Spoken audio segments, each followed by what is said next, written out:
some dry clothes. These are freaking nerds. Checks worse than Jesus. Hello, Zero Books readers and viewers. It's me again, Douglas Lain. Before I begin, I just want to point out that if you are someone who wants to contribute to the Zero Books podcast or through our Patreon, we're now offering this merchandise. This is the Aesthetic Dialectics coffee mug. That's supposed to be me. My roommate says that I look a lot younger, drawn in green than I do in real life. Them's the breaks. But yeah, people can now get these mugs. I have written a couple of essays. The topic for this video is the proletariat and the failure of the left to connect with the proletariat, and or the failure of the proletariat to be the proletariat and to usher in socialism. But I've written this essay as a response to Angela Nagle and Michael Tracey, who recently wrote an essay called First as Tragedy, Then as Farce, The Collapse of the Sanders Campaign and the Fusionist Left. For me, the difficulty with this essay is that it's too gentle with the left that it criticizes and leaves too many of the left's assumptions in place. For example, their critique of David Sirot's claim that a corporate-owned political system has almost never allowed an existential threat to corporate power to be elected president neither challenges the idea that Sanders represented an existential threat to corporate power. He didn't. Nor did it challenge the idea that the struggle for socialism should be understood as a struggle against corporatism as opposed to capitalism. They are also too quick to celebrate the social democratic parties that have succeeded in winning elections. While it's true that in Denmark and Ireland there have been short-term victories for social democrats, this ignores the low probability that these parties will succeed ultimately. They ignore how the political economic context of the present will make it more and more difficult for social democratic reforms to hold. For example, Denmark's social democrats want to expand welfare spending and decrease inequality, but the conditions in the global economy are such that they are presiding over an era where there is likely to be a massive increase in unemployment. There already is a massive increase in unemployment, and there already is a massive contraction in Denmark's GDP, just as there has been a contraction in GDP around the globe. So while it's likely that Denmark will suffer less than many countries in Europe, if the EU cracks up completely, and it's likely that the EU will crack up, and that production will slow generally, then half of the Danish economy will be threatened because half of the Danish economy is based on exports to and imports from the rest of the EU and the world. So an economic crisis in other countries will influence and impact and limit the social democratic reforms in Denmark. Now, Nagle and Tracey claim that the American left's refusal to take up a socially conservative position or to take up some positions that are socially conservative, that this has limited the appeal of the social democratic platform when they've refused to meet the working class where they are. But what we should consider is how just the question of social values or social conservatism itself obscures the shared assumptions that the social democrats have with neoliberals. Social democratic parties in America or the UK may have limited themselves in terms of their appeal to more socially conservative workers. It's also possible that the working class didn't turn out for Sanders or Corbyn, not because they were put off by the strange internal culture of the DSA, but rather because they weren't convinced that the democratic socialists could actually achieve their agenda. The democratic socialists, or the social democrats around the world, often will have an inkling of the immensity of the task that they're charged with.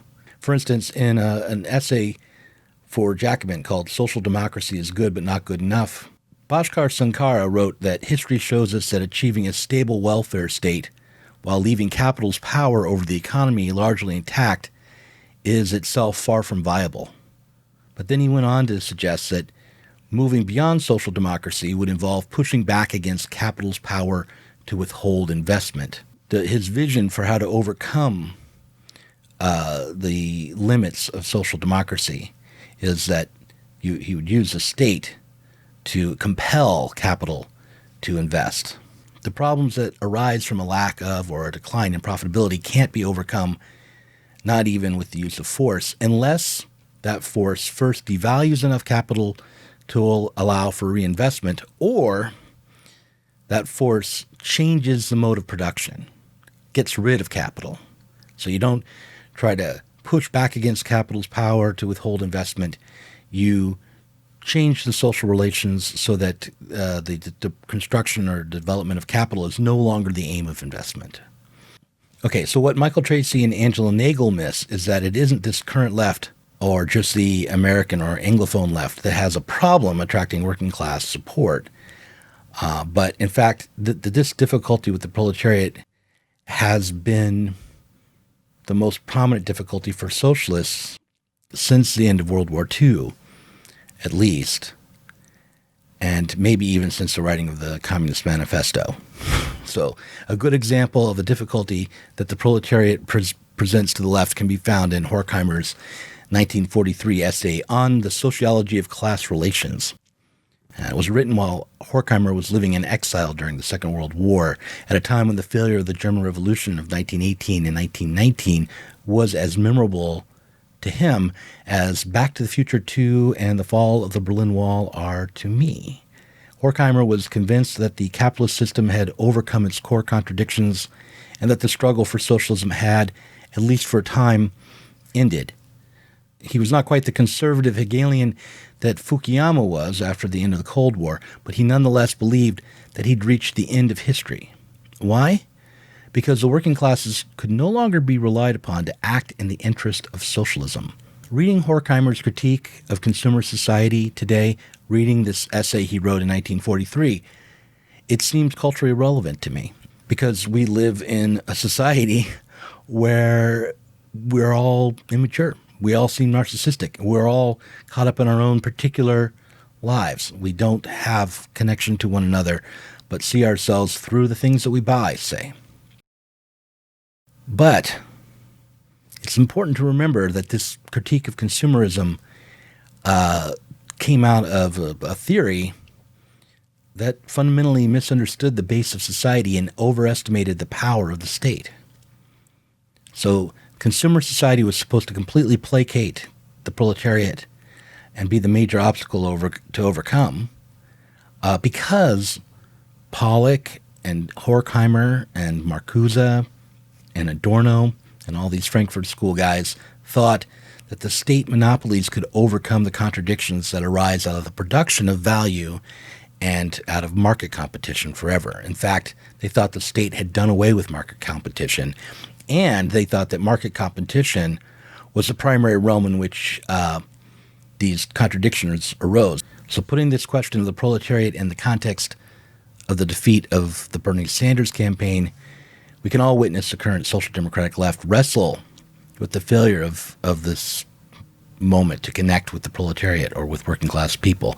But we could put it differently and think of this as the proletariat's failure to endorse and support Bernie Sanders. So we can see people wrestle with this problem and this failure. And one of the people we can really watch closely is Matt Christman, who is live streaming his thinking process, and who in a recent live stream said that he didn't care very much about the question of revisionism in Marx. He was asked about it, what he thought about the problem of revisionism in Marxist thought.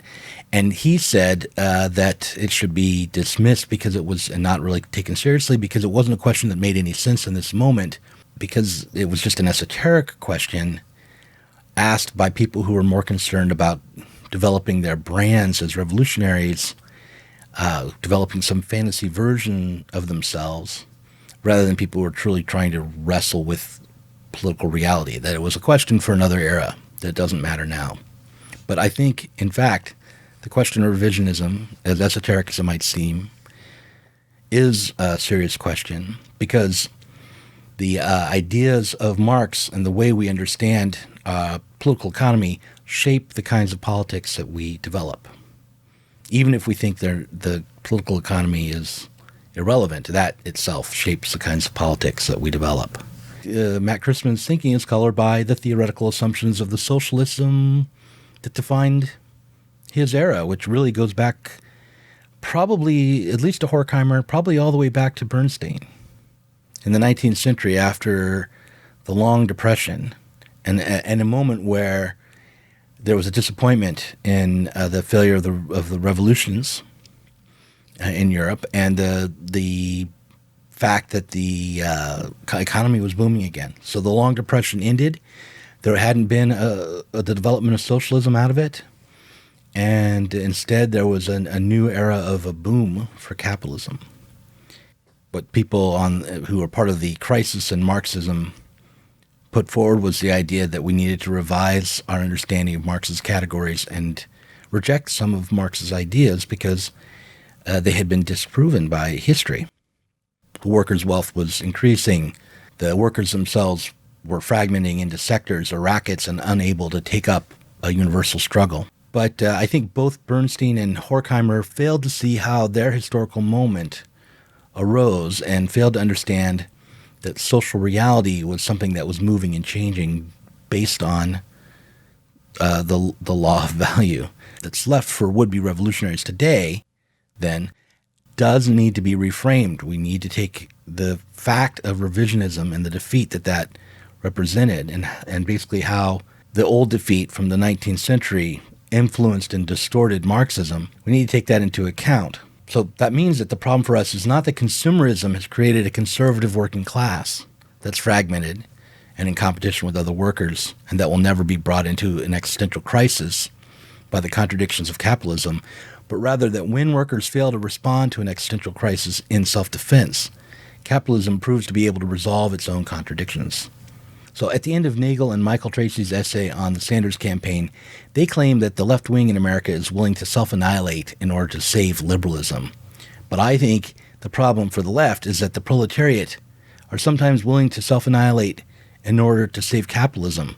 This sort of sacrifice is easier to accomplish than the kind that leads to self-transformation and the development of a new society.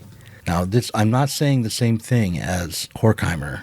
I'm not saying that the contradictions of capitalism have been overcome and that the workers have just been bought off. I'm just saying that there may be no limit to the amount of pain and suffering and horror that the working class can convince itself to endure.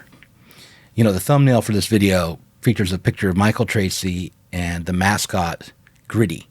A few years back, Gritty became an emblem for certain sorts of online leftists. I thought that he was a symbol of the left's countercultural uselessness and its embrace of neoliberal conceptions of liberation. And I still kind of think that. The fact that this is the creature that the left, online left, has chosen to embrace is symptomatic of this failure we've been talking about, the failure to connect to the proletariat, the failure to connect to power, to find a base.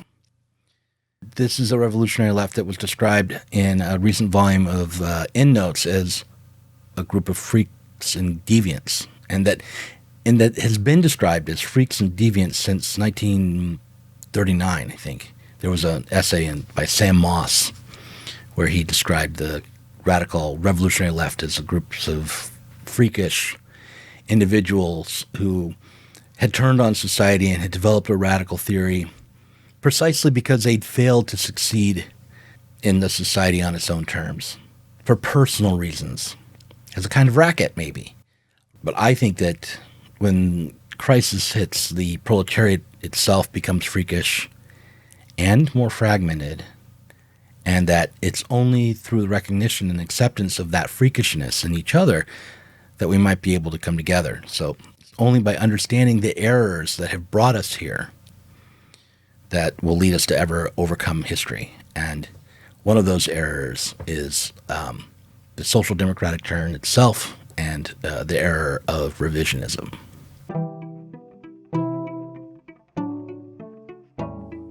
Thanks for watching this Zero Books video. If you enjoyed it, subscribe to this channel and click on the notifications bell so that you'll be alerted whenever we release a new video. You should also consider supporting us on Patreon. Our patrons get access to our Inside Zero Books podcast every week and can get access to the Zero Books Book Club and help us to continue making online content from the left.